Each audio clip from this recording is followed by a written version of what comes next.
हमारा दिया है सो दैट द रिलेशन। बोलो आगे। एक सेकंड।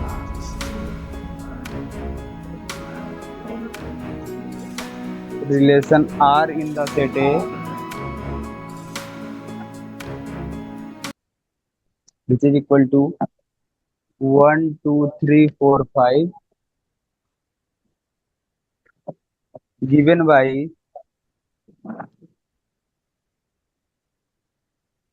आर इज पहले इक्वल टू। आठवां छठा कराना था मामा। चलो पहले आठवां ही करा दो। चलो 6 उसके गिवन बाद बाई देखेंगे, बोल। ठीक है। A comma b such that mod of a minus b is even is an equivalence relation. इसको हमको जो ये रिलेशन इसको क्या दिखाना है, ये इक्विवेलेंस है, ठीक है। हाँ। रिलेशन है। और क्या कह रहा है क्वेश्चन में, कह रहा है कि सो द हाँ ठीक है, so that all the element of 1 3 5 are related to each other and all the elements of 2 4 are related to each other, but no element of 1 3 5 is related to any element of 2 4। तो 1 3 5 किससे related हैं, ये related है 2 4 से, ये each other से related है, ठीक है। और क्या, 2 4 भी वैसे हैं, बट नो एलिमेंट ए भी कह रहा है तो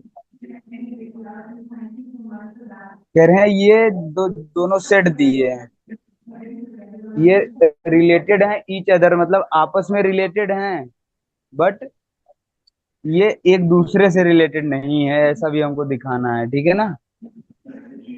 हाँ। पहली बात तो ये दिखाना है, so that the relation R in the set A given by R is an equivalence relation। दो चीजें दिखानी है, पहली बात है इक्विवेलेंस रिलेशन दिखाना है, और ये दोनों एक दूसरे से रिलेटेड नहीं है ये भी दिखाना है, ठीक है। हम्म। तो सबसे पहले हम लोग इस रिलेशन को दिखाते हैं कि हमारा इक्विवेलेंस है कि नहीं है, ठीक है। हाँ। सोल्यूशन में हम लिखेंगे सबसे पहले a comma b such that a minus b is even. तो सबसे पहले हम रिफ्लेक्सिव दिखाते हैं, which means a comma a belongs to R होना चाहिए, वेयर ए क्या होता है, ए मतलब हमारा इस सेट का एलिमेंट हो, ठीक है। हाँ। तो हम कुछ भी ले सकते हैं, मतलब हम ले लेते हैं 2 2 ले लेते हैं, या 3 3 कुछ भी। तो क्या ये बिलोंग करेगा आर से, विच मीन्स अगर ये बिलोंग आर से करेगा तो mod of a minus be even होना चाहिए। अगर हम मॉड निकालते हैं 2 - 2 इज इक्वल टू क्या आएगा, mod of 0 which is equal to 0, ठीक है। हाँ। 0 हमारा क्या है, इवन है कि नहीं है,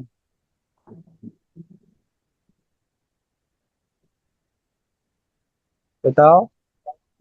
क्या? 0 इवन है या नहीं,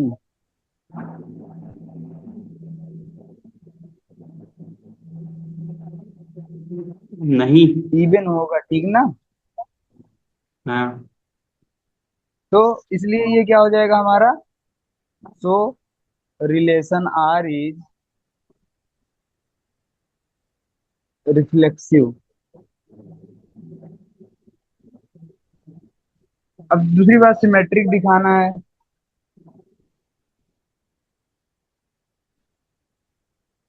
अब ये देखो हमने एक एलिमेंट के लिए दिखाया है, बट सेट के सभी एलिमेंट के लिए ऐसा दिखाना होता है कि वो बिलोंग करेगा आर में। ठीक है। तो हाँ। कोई भी नंबर अगर हम लेते हैं, मान लो यहाँ पे 3, 3 लेते हैं, तो 3 - 3 हो जाएगा, फिर जो कि इक्वल टू 0 होगा, वो भी हमारा आर में होगा। ठीक है। हम्म। अब सिमेट्रिक के लिए दो एलिमेंट चाहिए। मान लो एक हम ले लेते हैं 2, एक ले लेते हैं 5 ले लेते हैं। ठीक है। हाँ। तो let 2, 5 belong to R, which means mod of 2 - 5 is equal to mod of -3। -3 आएगा ना। हाँ। ठीक। तो ये मॉड का मतलब समझते हैं कि नहीं? हाँ। हाँ। क्या होता है? मॉड का मतलब कि अगर नेगेटिव के साथ नंबर हो तो पॉजिटिव हो जाएगा। हाँ, तो ये हमारा क्या आ जाएगा? 3 आ जाएगा। ठीक है। हाँ। अगर और 3 भी किस में, हमारा सेट में बिलोंग कर रहा है। हाँ। दूसरी बात, हाँ। देन हमको इसको क्या रिवर्स कर देना है, 5, 2 ले लेना है, तो क्या ए आर में बिलोंग करेगा? तो mod of 5 - 2 is equal to 3। ये भी 3 आ करेगा। रहा है, ये भी 3 आ रहा था, तो दोनों बिलोंग कर रहे हैं ए से। हाँ। अगर ये और ये दोनों ट्रू हैं, तो हम कह हाँ। देते हैं हमारा रिलेशन क्या है, सिमेट्रिक है। So relation R is symmetric. क्या इसमें नहीं समझ में आ रहा था, इतना सिंपल है। अब ट्रांजिस्टिव प्रूफ करना है। ट्रांजिस्टिव में हम 3 एलिमेंट देखते हैं, A, B, C और A, C। ठीक है। हाँ। तो सबसे पहले हम ले लेते हैं लेट कोई दो एलिमेंट लो जो कि इसमें बिलोंग करें, इसके कुछ भी ले लेते हैं। कौन से ले, दो नंबर बोलो। 5। 5 और 5 और कितना? 2। अरे हम्म 5 और 4। 4 ले लिए। ठीक है। हम्म। एंड जो कि आर से बिलोंग कर रहा है, which means mod of 5 - 4 is equal to 1, which belong to a. अब इसी का, ये तो A, B हो गया। अब हमको हाँ। B, C चाहिए। तो मतलब 4, कुछ और नंबर, 5 को छोड़ के कोई और नंबर बोलो। मान लो हमने 2 ले लिया, 3 ले लिया। ठीक है, 3 ले लेते हैं, या 2 भी ले लो, कोई दिक्कत नहीं है, बट इस सेट का एलिमेंट होना चाहिए।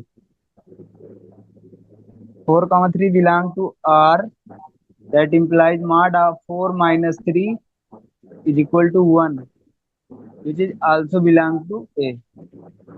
या यहाँ पे 2 भी ले लेते हैं तो कोई दिक्कत नहीं है। 4 - 2 is equal to 2। A, B belong to R था, B, C belong to R है। A, C भी देखो बिलोंग टू आर होगा कि नहीं। 5, 2 बिलोंग टू आर होगा कि नहीं? तो दैट होगा। implies mod of 5 - 2 which equal to 3, that which is belong to A. So relation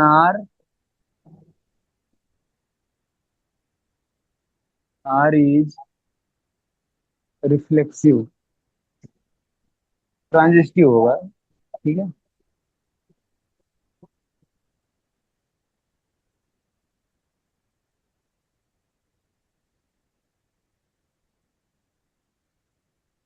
अब अगर कोई रिलेशन है और रिफ्लेक्सिव भी है, सिमेट्रिक भी है और ट्रांजिस्टिव भी है, तो हम कह सकते हैं कि जो हमारे रिलेशन है वो क्या होगा, इक्विवेलेंस रिलेशन होगा। ठीक है, इक्विवेलेंस।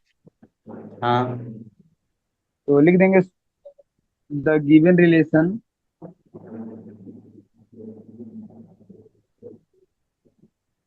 रिलेशन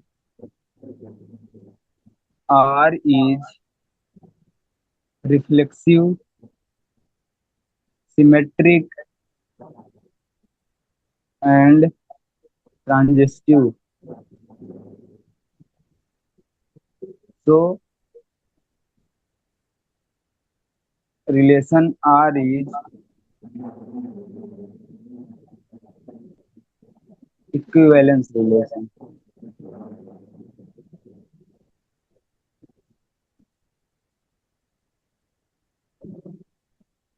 ये हमारा कंप्लीट हो गया क्वेश्चन। और एक थोड़ा सा अगर इसमें चेंजेस कर लो तो ये थोड़ा क्वेश्चन और अच्छे समझ में आ सकता है, जैसे कंफ्यूजन ज्यादा ना हो। जैसे हम बनाना चाहें इस, ये जो रिलेशन दिया है, ठीक है, हाँ। तो सोल्यूशन में सबसे पहले ये किया करो कि जो रिलेशन दिया है, उनके अंदर कौन कौन से एलिमेंट आएंगे उनको हम लिख लें। जैसे इसमें से ए और बी दोनों हमको चूज करने हैं, किसी को भी हम चूज कर सकते हैं। ठीक है, हाँ। तो सबसे पहले ए लिखना है। अगर हम ए को 1 लेते हैं,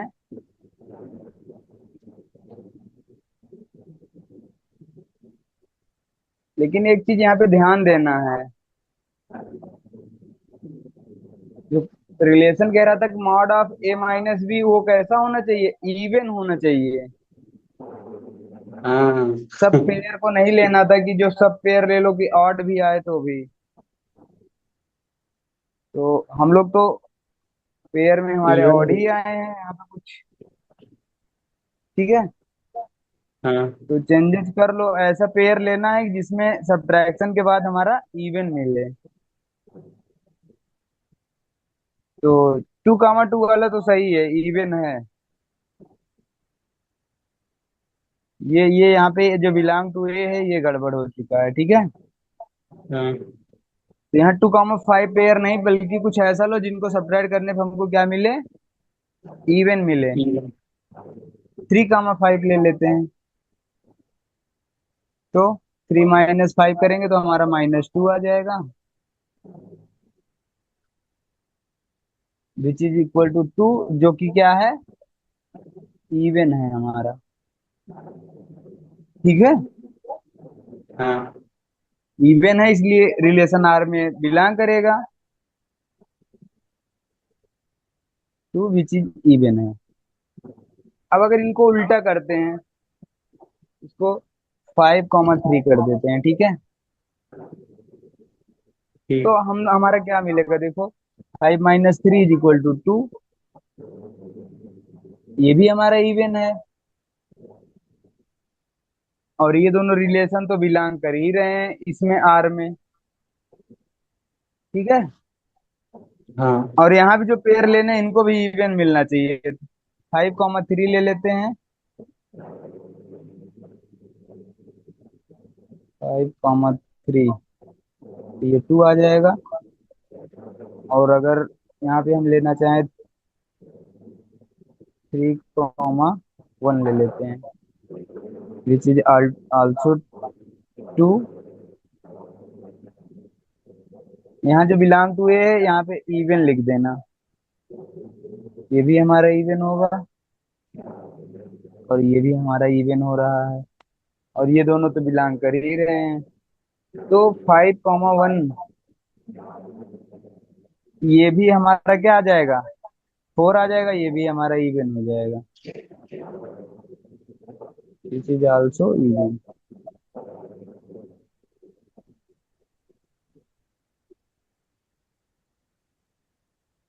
बाकी सब सही है। एक चीज जो बता रहे थे, रिलेशन पहले लिख लेने हैं। तो हमको कहा है कि ऐसे रिलेशन ए और बी ऐसा होना चाहिए जो कि इवन आए सब्ट्रैक्शन के बाद। ठीक है, हाँ। तो रिलेशन में क्या क्या मिलेगा, तो यार सबसे पहले 1 ले लें। अगर 1 से क्या सब्ट्रैक्ट करें, इवन नंबर मिले तो 3 ले लेते हैं। ठीक, ये रिलेशन बना रहे हैं कि कितने कितने हो सकते हैं। अगर हम 2 लेना चाहें तो 2 के साथ क्या ले लें, 4 ले लें, इसका सब्ट्रैक्शन हमारा even मिलेगा। अगर 3 लेना है तो यहाँ 5 ले लेते हैं। और कुछ बनेगा, पेयर बहुत है। अब देखो जो जो हमने लिए हैं सब पेयर देखो इसमें मिल रहे होंगे। देखो हमने जैसे सिमेट्रिकली 3,5 लिया तो इस बिलोंग कर रहा है रिलेशन में ना। हाँ।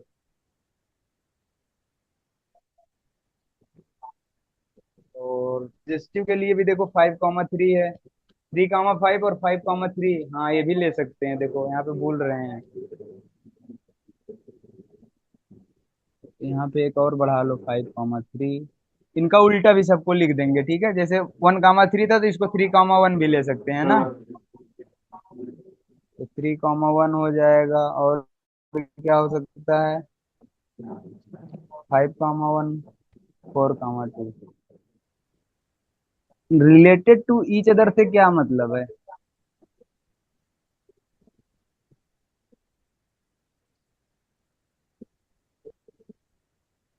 मतलब जैसे इनका हम, आपस में कुछ रिलेशन है। हाँ कुछ ऐसा रिलेशन हो जो कि हमारे इस रिलेशन से मिलजुल रहा हो। हाँ। तो हम ले लेते हैं 1,3, इसका बी पार्ट समझ लो है ये। तो हमको ये दिया था सेट 135।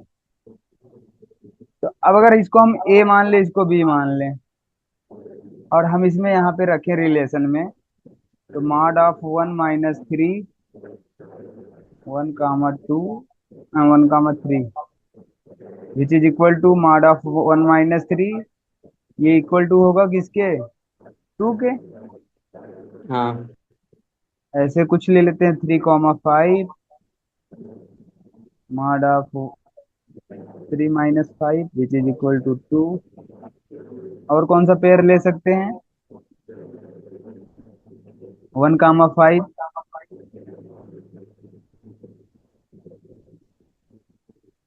कुछ इसमें रिलेशन लग रहा है इन सब में। हाँ। ऐसे आगे 5,3 का भी देख लोगे, 3,1। और कुछ तो नहीं हो रहा है शायद, 5,1। इनको हमने उल्टा कर लिया, 3 तो ऊपर दिख रहे हैं, फिर इन्हीं को जस्ट अपोजिट कर लिया। जैसे इसका उल्टा देखो ये वाला है, और 3,5 का उल्टा ये है, 1,5 का उल्टा ये है। तो यहाँ भी देखोगे सब क्या मिल रहे हैं, इवन मिल रहे हैं, ठीक है। हाँ। तो ये इनका एक रिलेशन है बस। और दूसरी बात जो कह रहा है, एक और सेट दिया था 2,4, इनको भी अगर ए बी मान के हम करते हैं 2,4, which is equal to mod of 2 - 4 is equal to 2 - 4 तो -2 is equal to 2 which is even. ये भी रिलेटेड हो गए, या 4,2 कर लो तो भी वही आएगा, तो भी हमारा 2 ही मिलेगा जो कि इवन है। ये इनमें रिलेशन हो गया, ठीक है। Hence no element hence no element of of 1,3,5 जो सेट दिया था वन ऊपर, 1,3,5 is related to is related to any element of है any element of any element of जो दूसरा सेट दिया था 2,4। 2,4। 6 में क्या है देखो, रिलेशन क्या दिया था, आर इज इक्वल टू, बोलो। आर रिलेशन फोर क्वेश्चन देख फोर रहे हो कॉमा कि सिक्स नहीं, ये सिमेट्रिक है ऐसा बता रहा है।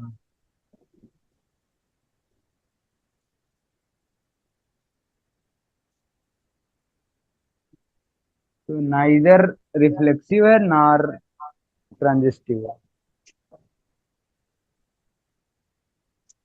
इसके सॉल्यूशन नहीं लिखते हैं, इसके प्रूफ से लिखते हैं, ठीक है। हाँ। प्रूफ में क्या लिखोगे?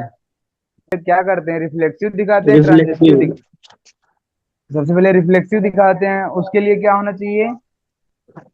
ए कॉमा ए बिलोंग करना चाहिए किससे? आर से। आर से। तो कोई भी एलिमेंट ले लो, सेट हमारा 1 2 3 है, चाहे हम 1 1 ले लें, लेकिन 1 1 तो बिलोंग नहीं कर रहा है रिलेशन में। रिलेशन में बस दो चीजें हैं, एक 1 2 है और 2 1 है। जो हमको एलिमेंट लेना होता है वो इस सेट से लेना होता है, ठीक है। हाँ। सेट का कोई भी एलिमेंट लेके हम यहाँ पे दिखा सकते हैं कि ये नहीं कर रहा है, इसलिए रिफ्लेक्सिव नहीं होगा। यहाँ सिंपली लिखो, so relation R is not reflexive, बस। कंक्लूजन सबसे लास्ट में देते हैं आंसर के, जब लास्ट वाली लाइन रहेगी वहां पे लिखना कंक्लूजन भी conclude.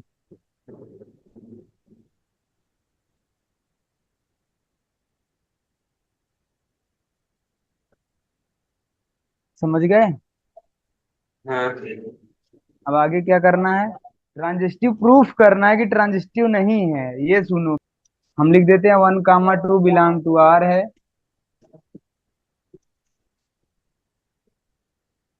And 2 1 2, 2। Belong to R है, ठीक है। हाँ। But 1, 1 does not belong to R. हाँ, ये भी कह सकते हो, does not belong to R, so relation R is not क्या? Transitive relation. हम्म। अब लास्ट में लिखोगे, so we conclude that the given relation R is.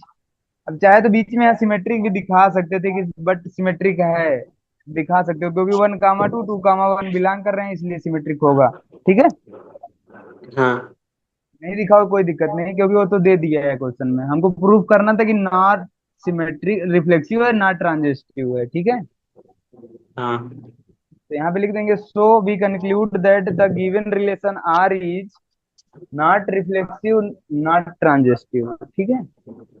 हाँ। अब जैसे हमने बोला, we conclude that the relation R, तो उसके बगल में तुम ये भी लिख सकते हो जो हमको रिलेशन दिया था, इज इक्वल टू इतना। ये थोड़ा सा इफेक्ट और बढ़ाएगा एग्जामिनर के ऊपर, ठीक है। We conclude that relation R is equal to इतना is not reflexive, not transitive, and neither nor भी लिख सकते हो, थोड़ा सा और इफेक्टिव हो जाएगा, नॉट रिफ्लेक्सिव, नॉट ट्रांजिस्टिव, इतना भी लिख दोगे सही है। अगर हम बता रहे हैं, इसका मतलब ये हम समझ रहे हैं कि 11 तक कंप्लीट हो गया है। हाँ। Question number 12,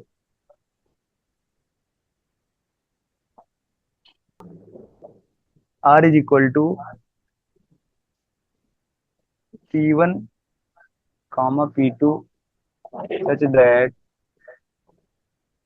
P1 and P2 have same number of sides. P1 and P2 have same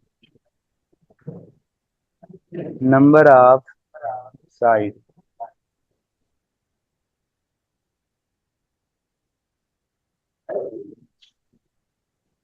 थोड़ा बड़ा लिखने का प्रयास करते हैं, देखना।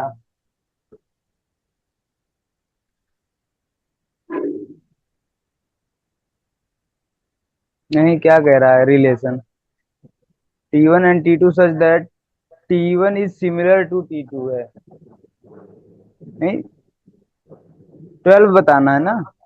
हाँ, 12। T1 is similar to T2। 13 हो गया, T1 T2 है, ठीक है। हम्म। T1 T2 such that T1 is similar to T2, two. T1 is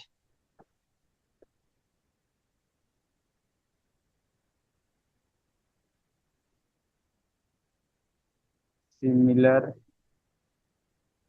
to T2। ठीक है, हम्म। ये पूरा यहाँ से।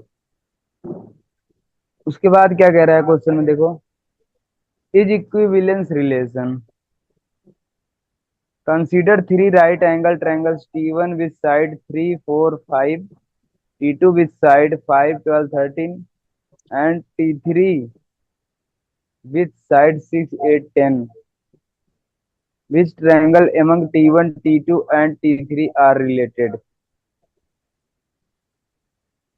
ये जो रिलेशन है यहाँ पे हमको बता दिया कि ये रिलेशन कैसा है, इक्विवेलेंस रिलेशन है।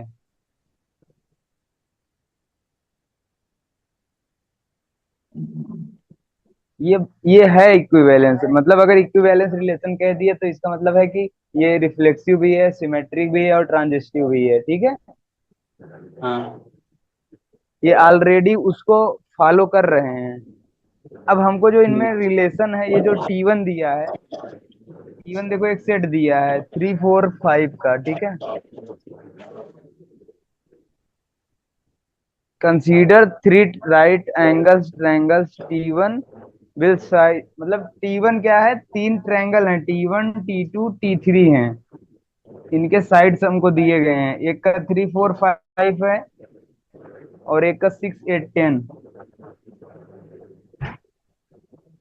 और विच ट्रायंगल्स एमंग T1 T2 5 12 13 है 6 8 10। 5 12 13 और 6 8 10। यहाँ तक तो हमको लग रहा है कोई दिक्कत नहीं हो रही होगी। हाँ। ये हमारा क्वेश्चन दिया है, पहले सोल्यूशन में लिखेंगे। तो कितना पहले साथ में नोट डाउन कर लो जो हमने लिखा है,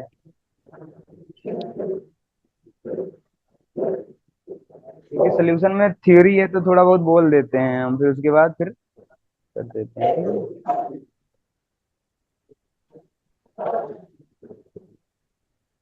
हाँ, हो गया। और क्वेश्चन में देखो सबसे पहले ये भी लिखा है सो दैट, जो ये रिलेशन है वो इक्विवेलेंस है, दिया नहीं है, वो शो करना है आगे, सो दैट लिखा था। ठीक है, हम्म। तो इक्विवेलेंस रिलेशन इसको पहले दिखा तो दो कि ये है।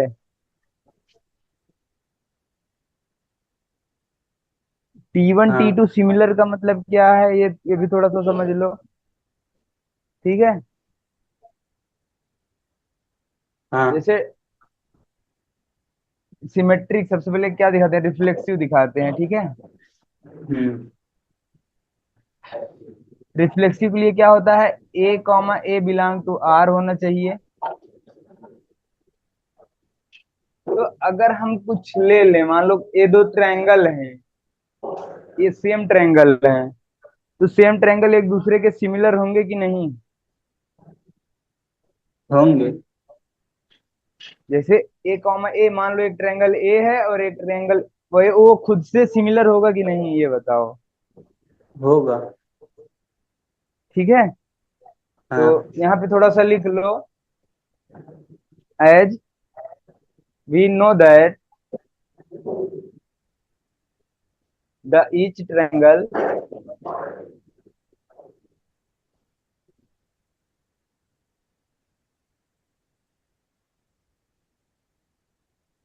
लिख, कहाँ तक लिखे हो, एज वी नो दैट।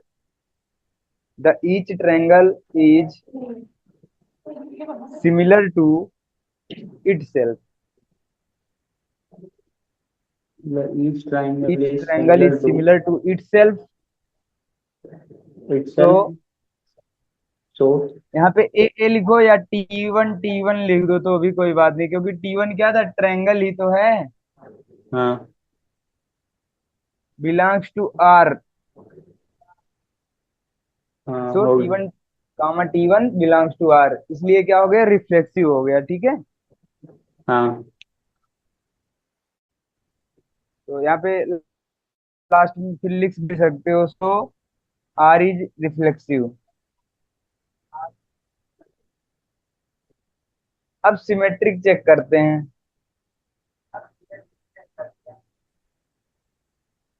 एक बार इसको फिर से देख लो। टी वन से बिलोंग कर रहा है, टी वन आर में बिलोंग कर रहा है। क्यों बिलोंग कर रहा है? क्योंकि every triangle is similar to itself. ठीक है, हाँ। कोई भी ट्रायंगल है वो खुद के सिमिलर तो होगा ही, बाकी दूसरे का तो नहीं पता। अब सिमेट्रिक में क्या दिखाते हैं, लेट कर लेते हैं। T1 एंड T2, ये दो ट्रायंगल हैं। हम्म। तो यहाँ पे हम मान लेते हैं T1, T2 belongs to R. ठीक है, हम्म। विच मीन्स मतलब दैट इम्प्लाइज लगा के लिखोगे। T1 और T2 अगर आर से बिलोंग कर रहे हैं,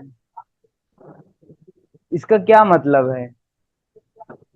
इसका मतलब ये है कि T1 इज सिमिलर है T2 से। हाँ। ठीक है, तो यहाँ पे हाँ। लिख लो that implies T1 is similar to T2,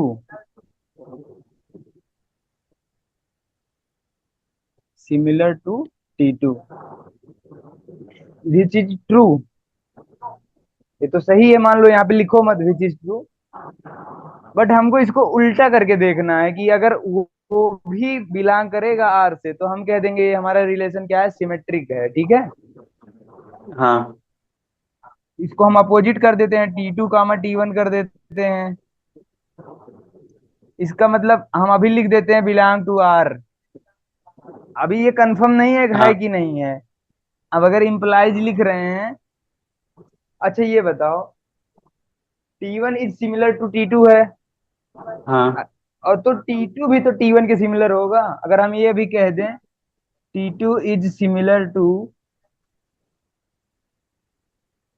T1, सही बात है। हाँ। अगर T1 T2 के सिमिलर है तो T2 भी T1 के सिमिलर होगा। तो ये लाइन लिख लो, T2 is similar to T1, which is true. So relation R is symmetric.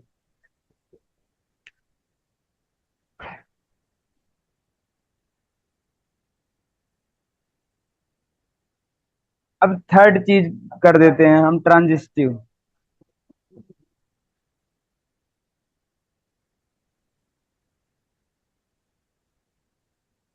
Transitive में हम तीन एलिमेंट लेते हैं, मतलब यहाँ पे तीन ट्रायंगल लेंगे। ठीक है, हाँ। अगर ट्रांजिस्टिव भी हो गया तो हम कह देंगे कि हमारा इक्विवेलेंस रिलेशन है। तो हम फर्स्ट मान लेते हैं लेट, या ऐसे भी कह सकते हो if T1, T2 belong to are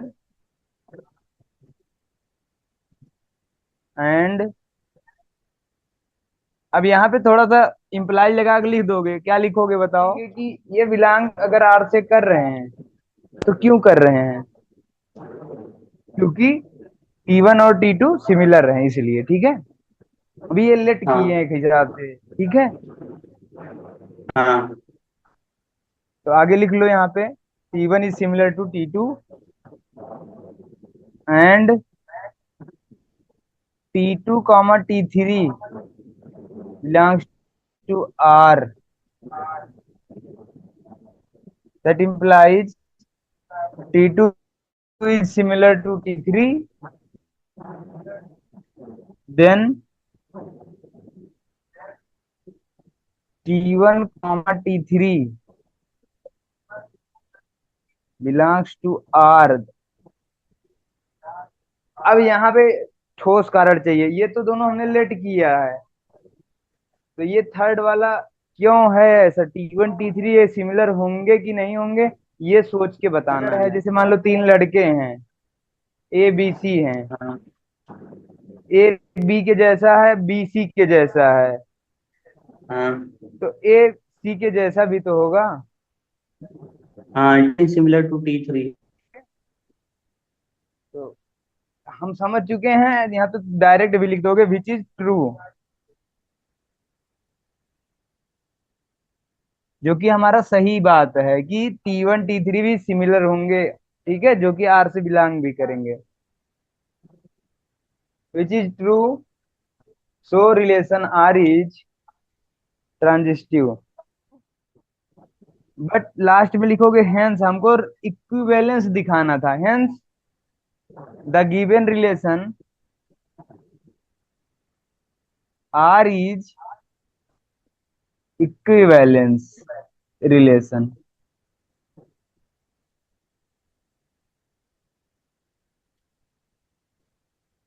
कल हमने कुछ अभी दूसरी बात ये भी हमको दिखाना है कि T1 T2 T3 क्या है, रिलेटेड है, यहाँ पे T1 लिख लो, T2 लिख लो, T3 लिख लो। It is given that T1 T2 and T3 are similar. जैसे दो ट्रायंगल हैं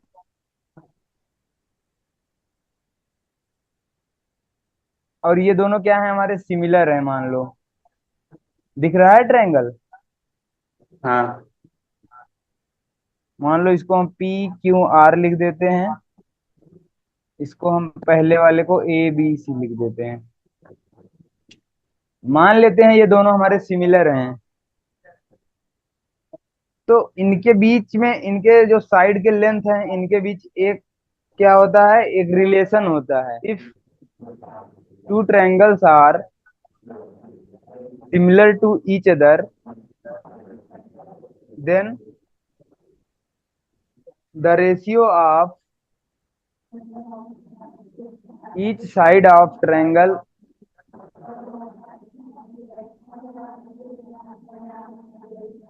each side of triangle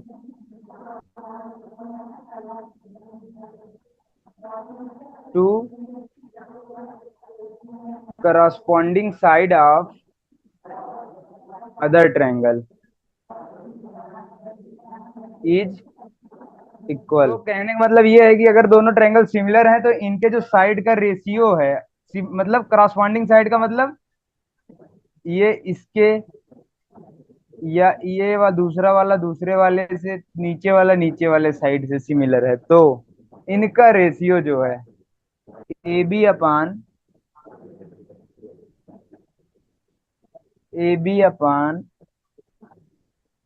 P Q which is equal to A C upon P R and B C upon Q R. ठीक है। हाँ तो हम T1 और T2 का रिलेशन निकाल लेते हैं, अगर इक्वल आ गए तो ठीक है, और T1 T3 का रिलेशन निकालते हैं, ठीक है। हम्म क्वेश्चन में हमसे कहा क्या था, कह रहा था कि which triangles among T1 T2 and 3 are related, मतलब T1 T2 T3 में कौन दो दो ऐसे हैं जो कि आपस में रिलेटेड हैं, ठीक है।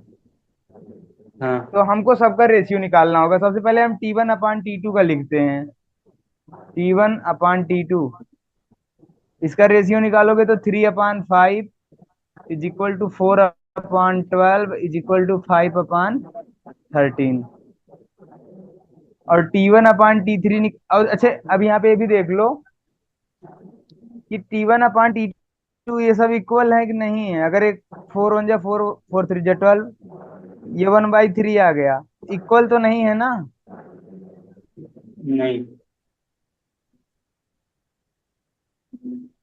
दिख रहा है कि नहीं बोर्ड, हाँ दिख रहा है। ये इक्वल है कि नहीं, ये बताओ। इक्वल नहीं है ना, क्योंकि 3/5 है, 1/3 है, 5/3 है, नहीं।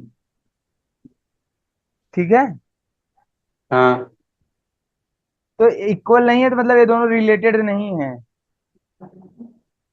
अब T1 और T3 का निकाल लेते हैं। T1 T3 का निकालते हैं, ऊपर और नीचे वाले का। 3/6, 4/8, 5/10। अगर इनको सिंप्लीफाई करते हैं तो 3 1 जा 3, 3 2 जा 6, तो 1/2। ये इक्वल आ जाएगा 1/2, 1/2। अभी एक पेयर बचा भी है। जैसे हमने T1 T2 निकाला, T1 T3 निकाला, T2 T3 भी निकालेंगे ना। ठीक है, तो T2 अपान हाँ T3 निकालो। क्या आ जाएगा देखो, 5/6, 12/8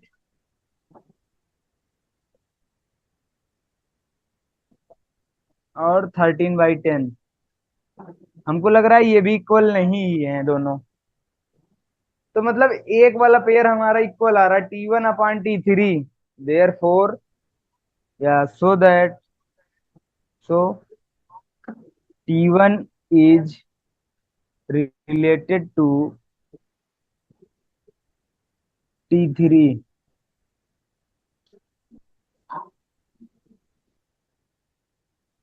ये क्वेश्चन यहाँ पे हमारा कंप्लीट हो गया। Question number 12 be the set of all lines in X Y plane and R be the relation in L. ठीक है, defined as defined as R is equal to L1 L1 comma L2 such that L1 is parallel to L2। and the set of तो relation lines in लिख देते हैं जो कह रहा है हमारा क्वेश्चन नंबर 13। दिया है relation R is equal to L1 comma L2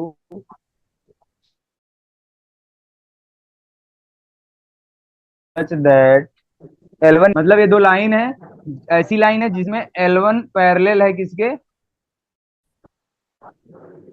L2 के।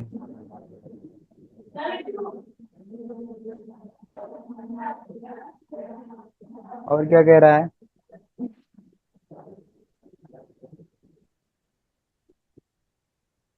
और दिया है L be the set of all lines in X Y plane. ये क्या है, ये सेट है all lines, set of all lines in X Y plane. हमको करना क्या है, so that R is an equivalence relation and the set of all lines related to the line y is equal to 2x+4। दो case यहाँ पे भी है, एक तो रिलेटेड दिखाना है, एक इक्विवेलेंस रिलेशन दिखाना है। ठीक है, तो ये वाला तो हम बाद में करेंगे, y is equal to 2x+4। सबसे पहले हम ये देखेंगे कि ये हमारा जो रिलेशन है इक्विवेलेंस रिलेशन है कि नहीं। ठीक है, रिलेशन है, इक्विवेलेंस रिलेशन है। तो यहाँ पे हम लेट का मतलब सबसे पहले क्या दिखाते हैं, रिफ्लेक्सिव।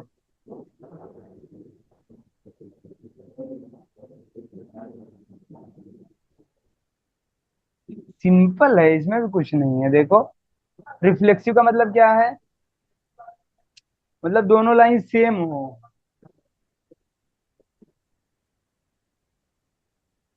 थोड़ा सा इमेजिन करना अजीब लगता है, लेकिन जबकि वो चीज ट्रू है। देखो कैसे, अगर हम कह दें L, बिलोंग्स टू R, हाँ तो मतलब क्या है, मतलब L खुद के ही पैरेलल है। ये लाइन मान लो L है, पैरेलल लाइन क्या होती हैं, जैसे ये दो लाइन है, ये पैरेलल है।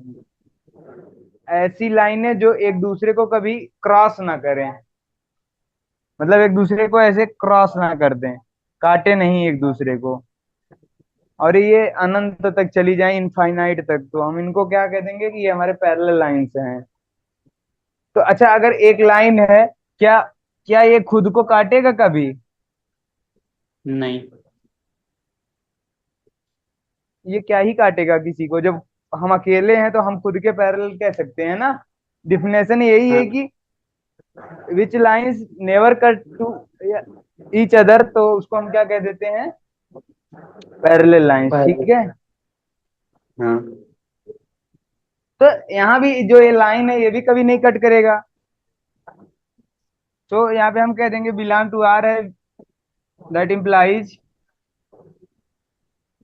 Line L is parallel to itself.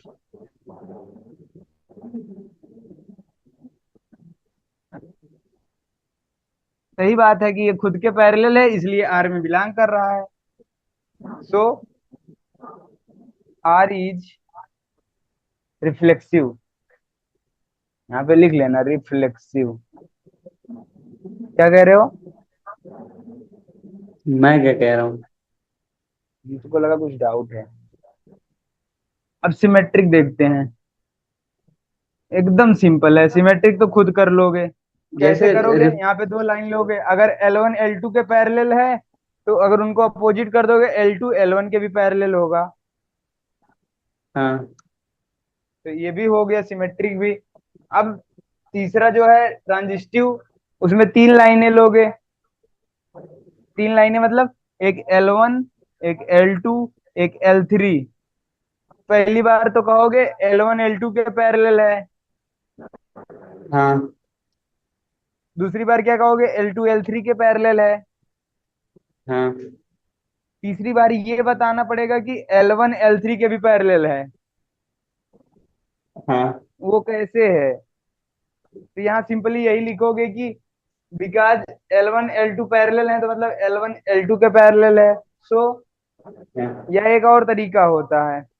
कभी मैथमेटिकल ढंग से प्रूफ करना होगा तो हम बताएंगे। समझ चुके हैं कि हम लोग प्रूफ कर चुके हैं कि ये इक्विवेलेंस रिलेशन है। अब ये आपको कर लेना है घर पे।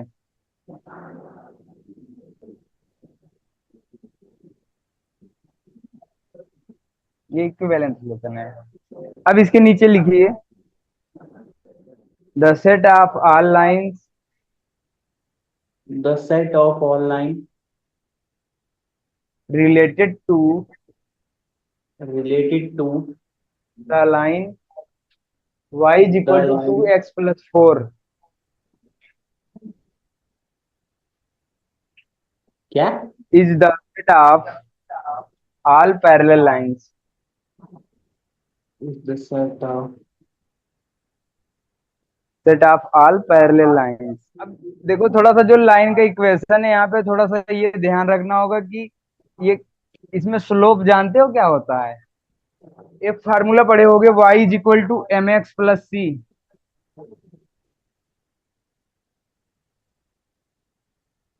पढ़े हो कि नहीं? ग्राफ का था ना ये, स्ट्रेट लाइन ग्राफ। हाँ स्ट्रेट लाइन ग्राफ का था ना ये। हाँ, ग्राफ बनाने के लिए जैसे इसका ग्राफ बनाओगे तो भी ग्राफ से भी निकाल सकते हो, या डायरेक्ट समझ सकते हो कि y is equal to m x plus c में जो x के साथ वाला ये m है यही हमारा क्या होता था, स्लोप होता था। हाँ तो ऐसे इस लाइन में अगर देखना चाहें तो स्लोप क्या होगा बोलो? देखो जो x के साथ नंबर है वही स्लोप है, तो x के साथ 2 है ना, हाँ। तो यहाँ पे स्लोप क्या हो जाएगा हमारा, 2 हो जाएगा। The line y is equal to 2x plus 4 is is m is equal to 2। m M से इज हम स्लोप इक्वल्स को टू। दिखाते हैं इसलिए m इक्वल टू 2 लिख दिए, ठीक है। अब फिर नीचे लिखोगे as we know the slope of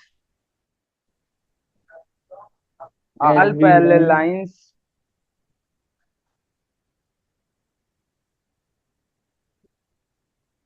all parallel line are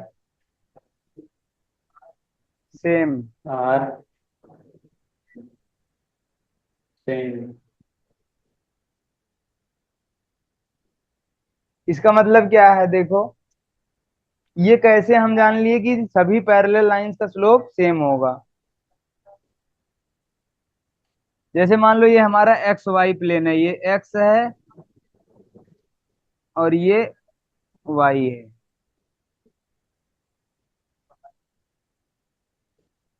अब इनका, इनमें मान लो एक लाइन है, मान लो ये हमारा जो y इक्वल टू 2x+4 था, ये हमारा एक लाइन ऐसे है।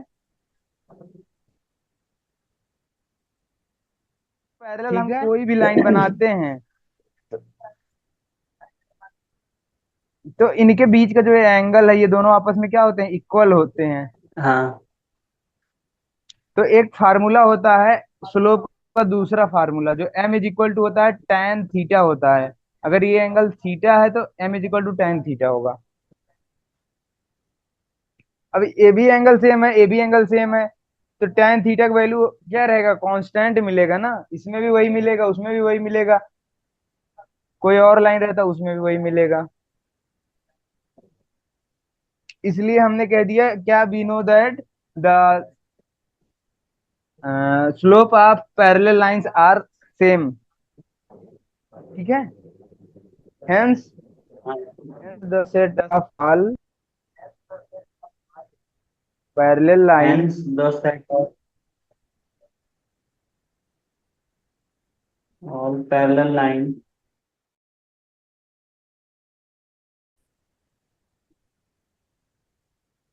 y is equal to 2x+4 is, y is equals to x+4 is. 2x+4 है सेट, ये एक लाइन था, ये रिलेटेड किससे होगा, y is equal to to 2x+k के। अब यहाँ पे के हमने क्यों लिख दिया, क्योंकि अगर के बदलेंगे तो लाइन पैरेलल होती चली जाएंगी, स्लोप क्योंकि सेम है। तो एक बार तो 4 के लिए एक लाइन बनेगी, जब यहाँ कुछ और नंबर लेंगे के जगह पे, तो वो दूसरा हमारा एक लाइन बन जाएगा पैरेलल, और वो हमारा होता चला जाएगा। ठीक है।